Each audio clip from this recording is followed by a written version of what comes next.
꽃이나 나무를 키우는 일은 생각보다 어렵습니다. 왜냐하면 제가 여러 집을 가봤잖아요. 봐도 꽃과 나무를 잘 키우는 집이 별로 없어요. 그러니까 키우니까 잘 키우는 것처럼 보이지만 대부분의 집은 꽃과 나무가 없잖아요. 그 집은 왜 없을까요? 못 키우니까. 다 죽이니까 없는 거예요. 겨우 정말 가끔 꽃과 나무를 잘 키우는 분들을 봅니다. 근데 이 꽃과 나무를 키울 때 정말 어려운 게 있어요. 이게 뭐냐 하면 죽어가는 꽃이나 나무를 살리는 거예요. 왜 죽어가는 나무와 꽃을 살리는 일이 어렵냐 하면 우리에게는 약간의 선입견이 있어요. 꽃을 심거나 나무를 심을 때 일단 잎이 많아야 된다고 생각하고 가지도 많아야 된다고 생각하고 그리고 뿌리도 많아야 된다고 생각해요. 그래서 죽어가는 나무를 살리려고 새로운 화분에 새로운 흙에다가 심는데 뿌리도 그대로 두고 가지도 그대로 두고 잎사귀도 그대로 둬요. 이렇게 하면 거의 정말 100% 꽃도 나무도 다 죽습니다. 그럼 어떻게 해야 살릴까요? 우리가 생각하는 것보다 많은 것을 잘라내야 돼요. 뿌리도 엄청나게 잘라내야 하고 줄기도 정말 많이 잘라서 정말 필요한 몇 개만 남겨야 하고 잎사귀도 마찬가지예요. 잎사귀도 엄청나게 많이 잘라내어야 다시 나무나 꽃을 살릴 수 있습니다. 대부분의 사람들이 이 사실을 몰라서 어떻게 할까요? 뿌리도 그대로 두고 나무도 그대로 줄기도 그대로 두고 잎사귀도 그대로 두고 화분하고 이제 거름만 바꾸는 거예요. 그러니까 결국 화분은 갈았지만 꽃이나 나무가 죽는 것을 보게 됩니다. 그러니까 쓸모없고 방해되는 것들을 정말 엄청나게 제거를 해야 죽어가는 나무나 죽어가는 꽃을 다시 살릴 수 있는 거예요. 이제 이것을 인생의 측면에서 조금 접근해 보면 어떻게 하면 인생을 다시 꽃 피울 수 있을까요? 인생이란 나무를 다시 자라게 하고 회복시킬 수 있을까요? 여러분 제가 목회를 하잖아요. 여러분이 다 보신 것처럼 제가 정말 바라는 게 뭐냐 하면 성도들이 우리 목장교회에서 회복되는 거예요. 정말 망하기 직전에 교회에 와서 다시 신앙이 회복되어서 이전보다 더 크게 열심히 하나님을 예배하고 하나님을 섬기는 것. 또 교회를 다니다가 또 완전히 이렇게 힘들어 무너졌지만 다시 이 재단에서 회복되어서 굳건하게 서는 것이 제가 정말 하고 싶은 일이고 꼭 우리 안에 일어났으면 좋겠다 싶은 이야기입니다. 이게 왜 희망이냐면 다시 인생이 꽃피는 것, 다시 인생이 열매가 맺기 시작하는 건 너무 아름다운 일인 거예요. 여러분 우리가 나무에도 열매를 몇 번 이렇게 맺잖아요. 가수도 그처럼 인생도 열매를 몇 번 맺어요. 그러다가 어느 날 더 이상 열매가 맺어지지 않는 시점이 와요. 근데 어떤 집은 어떤 사람은 그게 너무 일찍 오는 거예요. 너무 젊었을 때부터 열매가 없는 삶을 사는 거예요. 어떤 사람은 감사하게도 정말 너무 늙어서 정말 나이가 많아서 더 이상 열매 맺을 수 없는 상태에 이르기도 해요. 이런 사람이 있다면 정말 복받은 사람이에요. 그런데 우리가 안타까워하는 것은 많은 성도들이 아직 열매나 결실이 있어야 될 시점에 그 열매와 결실이 멈춰 버렸다는 겁니다. 저는 시골에서 살아서 아마 일반적인 분들보다는 꽃과 나무를 더 잘 키우는 것 같아요. 그런데 실제로는 정말 힘이 들어요. 여러분 그냥 눈에 보이는 꽃이나 나무를 다시 꽃 피우게 하고 열매 맺게 하는 일이 이렇게 힘든데, 사람을 다시 열매 맺게 하고 꽃 피우게 하는 일은 얼마나 어려울까요? 자, 그런데 이 일은 세상적으로 말하면 합이 잘 맞아야 돼요. 저도 정말 다시 여러분의 삶을 꽃 피우기 위해서, 다시 열매 맺게 하기 위해서 수고하고 애써야 되지만, 여러분도 다시 꽃 피우고 열매 맺기 위한 좋은 자격, 조건을 여러분도 가지고 있어야 이 일이 우리 가운데 일어나게 된다는 것입니다. 여러분, 오늘 말씀드렸던 것처럼 저는 정말 사람들을 살리거나 하는 일에 정말 한계가 많은 사람이에요. 왜냐하면 제가 열매를 맺지 못하는 상황에도 이룰 수 있고, 어쩌면 저도 지금 그 열매가 점점 더 작아지거나 약해질 수 있는 사람인 거잖아요. 근데 감사하게도 여러분과 저에게는 다시 내 인생을 꽃 피우실 수 있는 분이 있다는 게 우리에게 희망인 거죠. 오늘 본문에 보면 하나님은 이 망해가고 있는 이스라엘을 향해서 그들을 무너진 자리에서 회복시키겠다라고 말씀을 하고 계십니다. 사람은 완벽하게 무너진 자리에서 사람을 세우기가 너무 힘들어요. 저는 그게 소망이지만 나중에 이야기하면 그게 제 힘대로는 되진 않아요.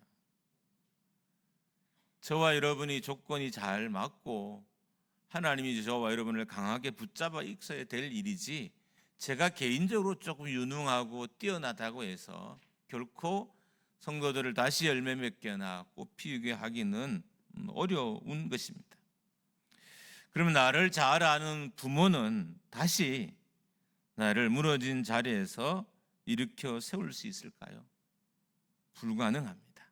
사람은 그냥 옆에 있는 존재이지 나를 다시 일으켜 세워줄 수 있는 사람은 아니에요.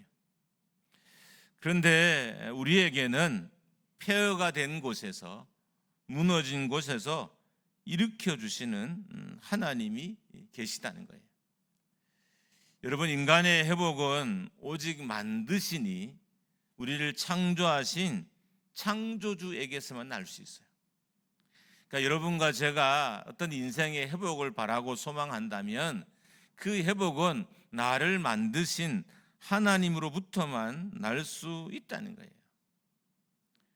회복을 사람에게서 기대하고 회복에서 어떤 상황에서 기대한다면 결코 우리는 온전한 회복을 맞을 수 없어요. 우리가 원하는 내 영혼이 만족하는 진짜 회복은 오직 하나님께로부터 오기 때문인 것입니다. 여러분, 교회나 공동체, 개인이 회복되기 위해서는 여러분과 제가 알아야 할 것이 있어요. 회복이 사람의 작품이 아니라는 걸 알아야 돼요. 그러니까 우리 가정이 회복되는 것이 내가 누군가를 잘 만나서 되는 일이 아니라는 거예요. 내가 회복되는 것은 내가 누군가를 잘 만나서 되는 건 아니에요. 물론 그 사람의 안에 있는 하나님으로 인해서 가능한 거지만 사람으로서는 불가능한 일인 거죠. 하나님을 잘 믿는 아내로 인해서, 하나님을 잘 섬기는 목회자로 인해서, 하나님을 잘 섬기는 성도로 인해서 내가 회복에 많은 도움을 얻을 수 있고 또 누릴 수는 있지만, 진짜 회복은 나를 만드신 하나님으로부터 온다는 사실을 우리가 알아야 됩니다. 그렇게 본다면 회복은 하나님의 작품인 거죠. 한번 따라하겠습니다. 회복은 하나님의 작품입니다. 자, 그렇다면 하나님이 어떤 사람들, 어떤 공동체를 회복시켜 주실까요? 하나님이 모든 사람과 모든 공동체를 회복시키지 않는다는 걸 우리가 알죠. 이미 경험이 있으니까. 그런데 하나님은 어떤 사람과 어떤 공동체를 회복시킬까요? 오늘 본문의 말씀처럼 완전히 무너진 공동체, 완전히 폐허간 공동체를 회복시킨다는 거예요. 이게 어떤 의미일까요? 하나님 우리를 회복시키는데 우리가 완전히 폐허가 되었을 때, 우리가 완전히 무너졌을 때 회복시킨다는 거예요. 이게 어떤 의미일까요? 여러분, 회복은 이런 의미가 되죠. 회복은 내 삶에 하나님의 힘이 강하게 역사해야 회복이 되는 거예요. 이게 사람의 작품이 아니니까, 사람이 나에게 막 잔소리를 하고 나를 잘 가이드한다고 내가 회복되는 게 아니라, 하나님의 힘이, 하나님의 영향력이, 하나님의 말씀이 내 삶의 능력으로 강하게 임할 때 우리가 회복을 경험할 수 있어요. 그러면 어떤 상태가, 내가 어떤 상태일 때 하나님의 영향력이 내 삶에 온전히 임할 수 있을까요? 공동체가 어떤 상황이 되어야 하나님의 온전한 영향력 아래 들어갈까요? 교회가 회복된다는 건 이런 의미예요. 그 교회가 하나님의 온전한 영향력 아래 들어갔다는 의미인 거예요. 그래서 하나님이 시킨 대로 하고, 하나님이 명령하신 대로 그 길을 걸어가고, 하나님이 이끄신 대로 순종하는 온전한 하나님의 영향력 아래 들어갈 때 공동체도 회복이 되고 가정이나 한 개인도 회복을 경험할 수 있습니다. 그러려면 언제 하나님의 힘이 저항 없이 우리가 다 받아들일까요? 여러분, 우리가 말씀에 대한 저항이 있잖아요. 우리가 말씀할 때 여러분 말씀을 다 듣고 순종하나요? 안 하죠. 그러니까 말씀에 대한 저항이 있어요. 나는 저 말씀은 내 생각과는 틀려. 저항이 있어요. 하나님이 어떻게 인도를 해도 그 길은 내 생각과는 좀 달라 하고, 모든 하나님의 인도나 가르침에 인간의 저항이 있어요. 근데 회복은 언제 일어나느냐? 그 저항이 없어질 때 회복이 일어나는 거예요. 나를 이끄심에 하나님을 쓸모없다고 말하지 않고, 하나님 인도하시는 그 방향이 전부인지를 알고 따르는 사람, 오직 하나님의 말씀만 나를 살릴 것이라고 믿는 사람, 오직 하나님의 도우심만이 나를 회복시킬 거라고 믿는 사람, 저항이 완전히 없어진 사람 가운데 하나님이 그 은혜를 부으시고 능력을 나타내시는 거예요. 그렇게 되려면 우리의 자아나 우리의 교만이나 우리의 고집이나 우리의 아집이 다 깨어져야 돼요. 근데 가만 보면 실패했는데 이런 게죠. 실패했으면 되지 않았나, 조건이? 저렇게 지금 어려움을 겪고 있는데 하나님이 회복시킬 조건을 가진 게 아닐까라고 이렇게 생각할 수 있어요. 근데 여러분 알아야 될 게, 적당히 무너진 게 너무 무서운 일이더라고요. 보면 고난을 겪고 적당히 무너진 사람이 있어요. 어려움이 왔는데 그 어려움이 이겨낼 만한 적당한 어려움인 거예요. 그래서 자기나 주변 사람 보기에는 저 사람은 이제 저렇게 어려움을 겪었으니까 자아도 깨졌고 교만도 깨졌을 거다라고 하는데, 문제는 이렇게 적당히 어려움을 경험한 사람이 가장 무서운 사람인 거예요. 왜요? 겉모습은 다 깨어진 것 같지만 속엔 여전히 자기 의견과 생각과 자기 느낌이 살아있거든요. 저는 정말 많이 봤어요. 그래서 고난이 결코 유익이 안 되는 사람이 있어요. 누구냐면 자기가 깨어지지 않는 사람. 그러니까 이 사람이 왜 슬프냐 하면 고달픈데 인생은 거의 다 망하기 직전인데 회복이 안 돼요. 왜 회복이 안 돼요? 내 자아나 교만이 완전히 무너지지 않았기 때문에. 그래서 자꾸 하나님에 대한 저항이 생기는 거예요. 내 생각이 깨어지고 내 자아가 무너지고 내 교만이 무너져야 하나님에 대한 저항이 사라져요. 근데 우리가 고난을 겪었는데도 여전히 하나님에 대한 저항이 있고, 어려움이 있음에도 불구하고 여전히 하나님에 대한 저항이 있어요. 병이 들었음에도 불구하고 여전히 하나님에 대한 저항이 있어요. 그래서 하나님의 그 놀라신 능력이 온전히 그 육체와 그 영혼과 그의 삶을 사로잡지 못하는 거예요. 잡혀야 회복이 일어나는 거잖아요. 하나님 손에 잡혀야 회복이 일어나는데 안 잡히는 거예요. 저항을 하는 거예요. 운동을 하다 보면 이렇게 힘이 들어가 있으면 운동을 가르치는 게 되게 어려워요. 이 초보들이 몸에 힘을 안 빼요. 그러니까 힘이 계속 들어가서 힘 풀고 이렇게 해도 안 돼요. 이게 왜? 힘이 안 풀려요. 힘이 풀려야 되거든요. 힘이 풀려야 그 자세를 배워요. 힘 풀고 이렇게 해봐. 이렇게 해야 되는데 힘이 안 풀려요. 어깨에 여전히 힘 들어가 있고 여전히 힘이 들어가 있어요. 여러분, 완벽하게 무너져야 살 길을 찾을 수 있습니다. 실패해도 완전히 실패해야 하나님을 온전히 찾아요. 그러니까 적당하게 실패한 게 가장 애매합니다. 적당하게 실패하면 적당하게 순종하고, 적당하게 실패하면 적당하게 헌신하고, 적당하게 실패하면 적당하게 하나님을 따르게 되는 거예요.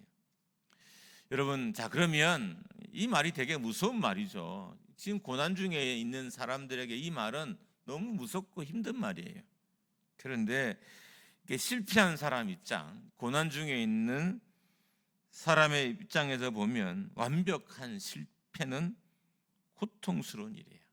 근데 하나님의 입장에서 보면 그렇지 않는 사람들은 너무 부담스러운 사람이에요. 이런 거죠. 고통을 당하는 사람들의 입장에서는 완벽한 실패는 너무 고통스럽고 이래요. 왜냐하면 완전히 망하는 게 쉬운 게 아니잖아요. 하나님 입장에서도 완전히 망하지 않는 사람은 되게 힘든 사람인 거예요. 왜냐하면 말씀으로 통제되지 않고 방향도 통제되지 않아요. 완전히 무너져야 말씀도 통제가 되고 방향도 통제가 되는데 완전히 무너지지 않으니까 통제가 되지 않는 거죠. 실패는 했는데 말씀에 의해서 통제되지도 않고, 힘들어졌는데 하나님이 인도하신 방향으로 가지도 않아요. 여러분, 물에서 빠진 사람을 건지는 최적의 타이밍은 물에서 빠진 사람이 힘이 빠졌을 때예요. 힘이 빠졌을 때. 힘이 완전히 빠져야, 그래야 물에 빠진 사람을 살릴 수 있어요. 아니면 힘이 덜 빠졌으면 그 사람이 건지는 사람 구조자까지 잡아서 물속으로 들어가 버릴 수 있기 때문에. 그래서 구조하는 분들은 정말 완벽하게 익수자를 이렇게 통제하지 못할 상황이 힘이 비등비등하거나 하면 좀 더 시간을 뒀다가 이 익수자가 힘이 빠지면 그때 이렇게 건져를 냅니다.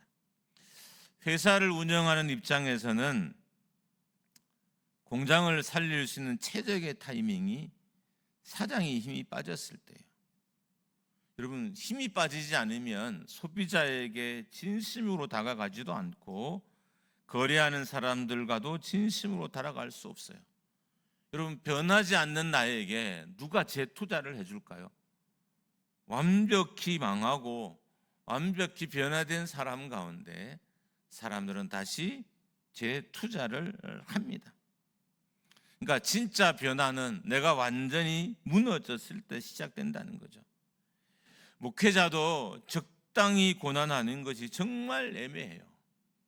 고난을 많이 겪었는데 말씀에 통제가 안 돼요. 이게 목회자들의, 고난을 겪는 목회자들의 슬픔이에요. 여러분, 목회가 어렵죠. 어려워서 고난은 겪어요. 근데 이게 적당한 고난이라서 교만도 깨어지지 않고 그냥 고난만 많이 겪은 것이지 말씀이나 성령에 의해서 통제되지는 않는 것입니다.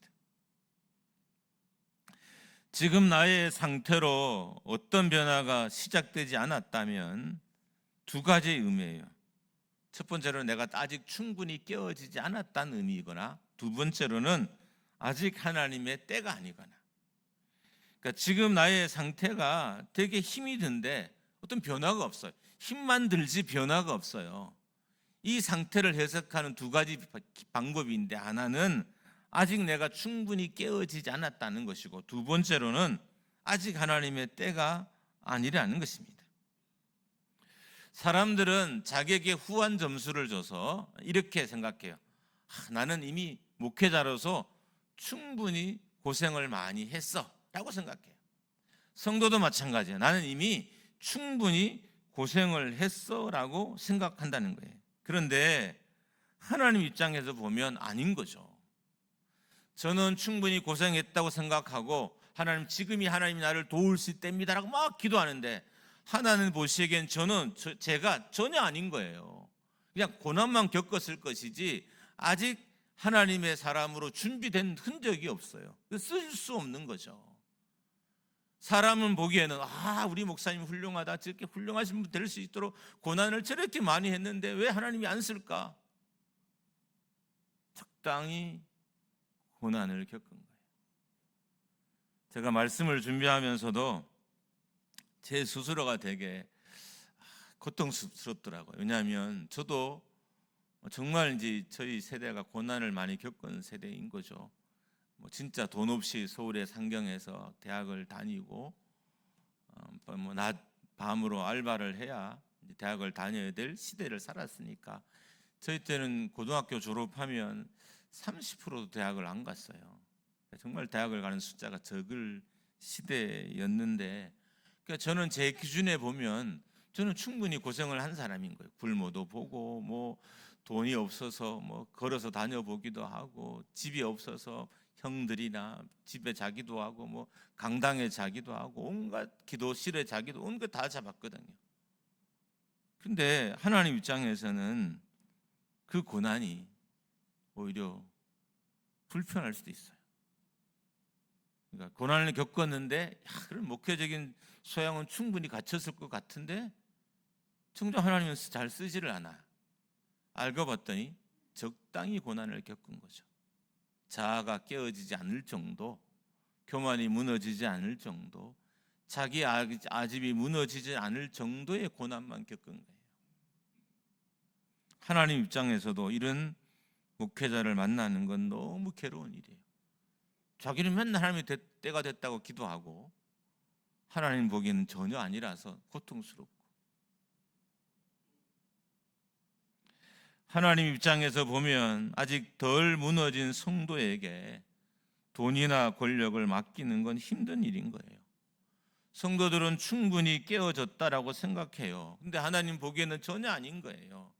그래서 맨날 하나님, 이렇게 내가 고난을 겪고 힘들게 신앙생활을 했는데 왜 하나님 나에게 물질의 축복을 안 주시고 왜 우리 가정에 은혜를 주시지 않고 막 기도하는데 보니까 적당하게 고난을 겪고 적당하게 고통스럽게 산 거예요.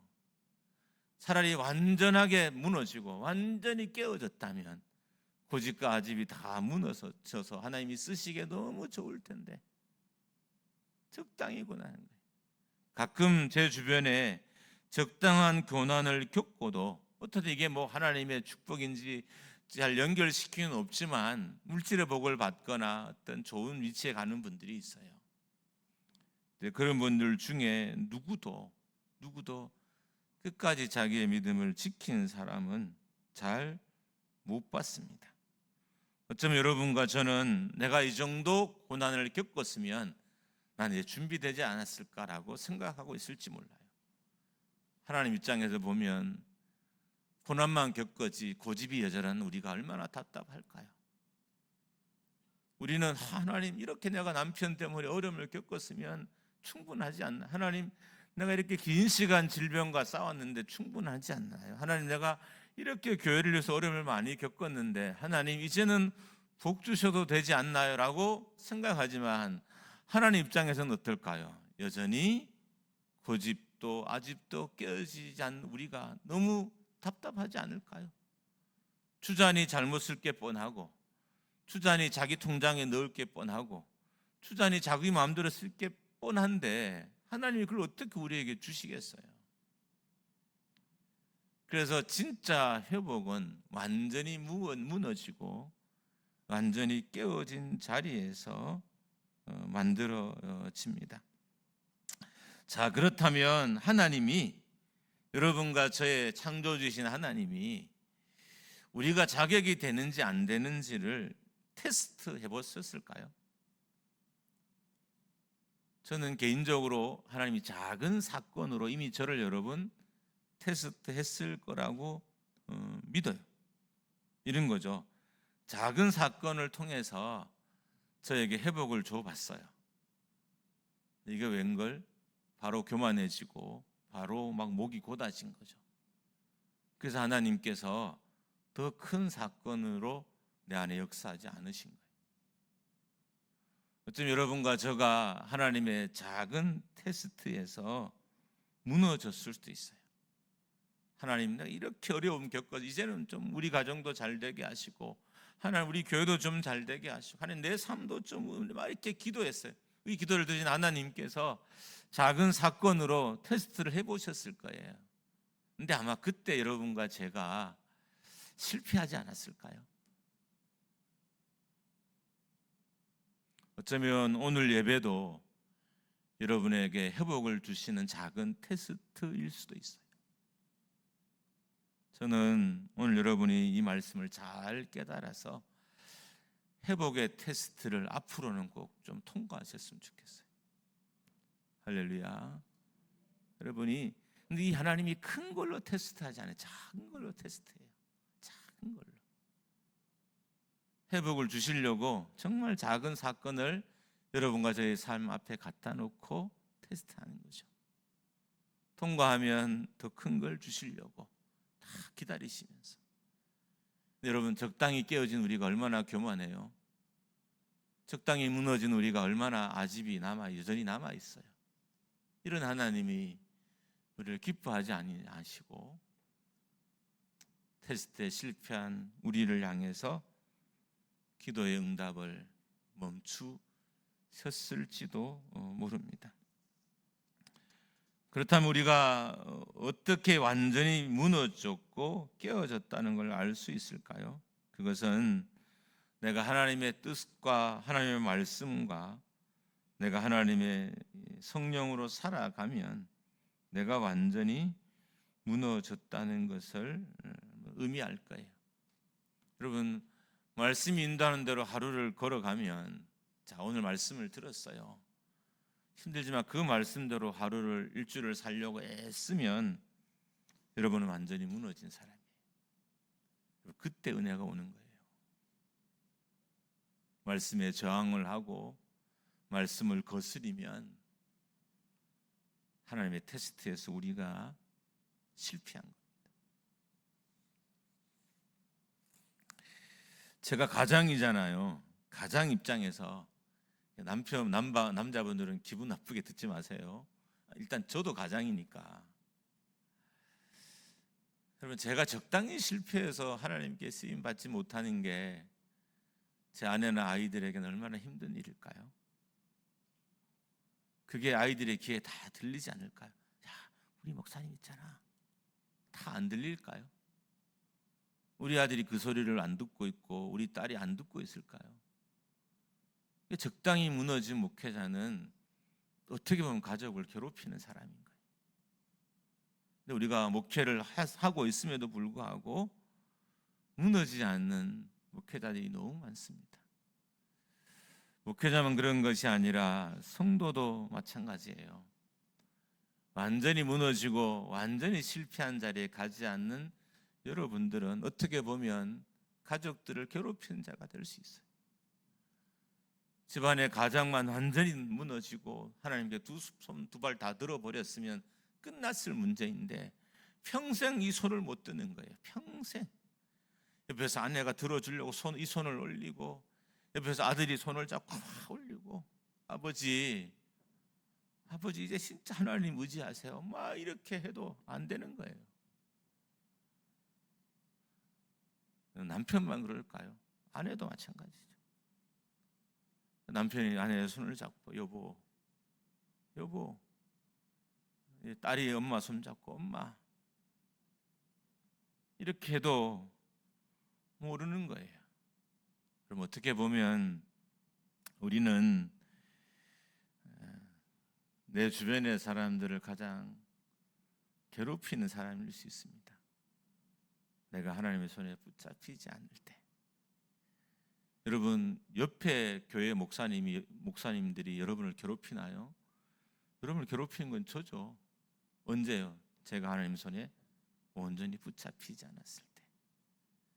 제가 적당히 무너지고 적당히 깨어져서 여전히 자아가 살아있어서 내 자아가 살아있는 설교를 하고 자아가 살아있는 목회를 하니까 이게 성도들의 아픔이 되고 고통이 되겠죠.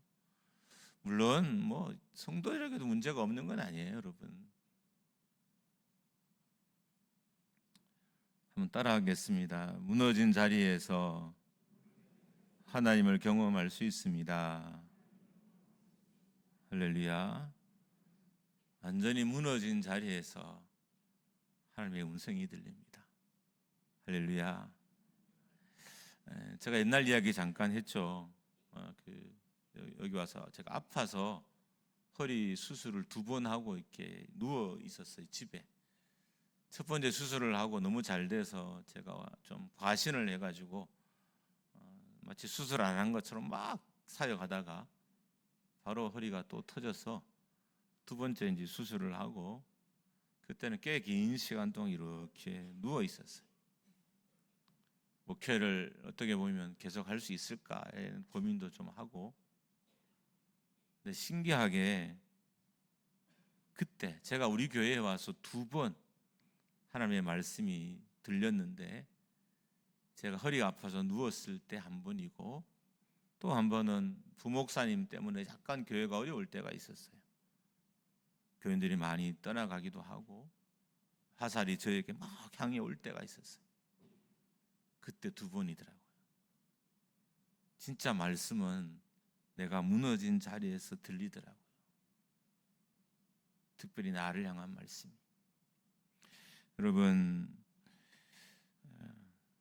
여러분과 제가 이제 지금부터 더 무너지는 건 불행한 일이니까 더 무너지지 않고 회복될 수 있는 방법은 지금 요 정도 무너진 자리에서 하나님의 테스트를 통과하는 거예요. 이게 제가 여러분에게 권면할 수 있는 최선입니다. 요 정도 무너진 자리에서 하나님의 테스트를 통과하십시오. 그럼 하나님이 여러분을 회복시켜 주실 거예요. 우리 교회 안에 이 회복이 있기를 주님의 이름으로 축원합니다. 할렐루야. 함께 찬양